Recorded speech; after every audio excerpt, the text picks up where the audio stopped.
Bangalore Chinnaswamy stadium സ്ഫോടന കേസിലും ഡൽഹി ജമാ മസ്ജിദ് ആക്രമണ കേസിലും പ്രതിയെന്ന് ആരോപിക്കപ്പെടുന്ന ഫാസിഹ് മഹമ്മൂദിന് നേരെ തിഹാർ ജയിലിലുണ്ടായ ആക്രമണത്തെ തുടർന്ന് ഫാസിഹിനെ എയിംസ് ആശുപത്രിയിലെ ട്രോമ കെയർ സെന്ററിൽ പ്രവേശിപ്പിച്ചിരുന്നു. ആദ്യം ജയിലധികൃതർ ഫാസിഹിനെ മറ്റൊരു ആശുപത്രിയിൽ കാണിച്ച് ജയിലിലേക്ക് തിരിച്ചു കൊണ്ടുപോയിരുന്നു. പിന്നീട് അഭിഭാഷകനായ മഹ്മൂദ് പ്രാച്ച കൂടുതൽ ചികിത്സ നൽകണമെന്നും സംഭവത്തിൽ അന്വേഷണം വേണമെന്നും ആവശ്യപ്പെട്ട് കോടതിയെ സമീപിച്ചതോടെയാണ് ആക്രമണ വിവരം പുറം ലോകം അറിയുന്നത്. കോടതി ഉത്തരവിനെ തുടർന്ന് ഫാസിഹിനെ എയിംസിലേക്ക് മാറ്റി. സംഭവത്തിൽ അന്വേഷണം നടത്താനും കോടതി ഉത്തരവിട്ടു.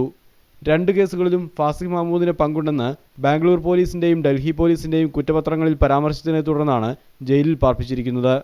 എന്നാൽ കുറ്റപത്രത്തിലെ പരാമർശമല്ലാതെ മറ്റൊരു തെളിവും ഫാസിഹ് മഹമ്മൂദിനെതിരെ ഇല്ലെന്നും യഥാർത്ഥ പ്രതികളെ രക്ഷിക്കാനാണ് ഫാസിഹിനെ ആക്രമിച്ചതെന്നും അഭിഭാഷകൻ മഹ്മൂദ് പ്രാച്ച പറഞ്ഞു. This is a conspiracy not against a community in particular. This is a conspiracy against the country.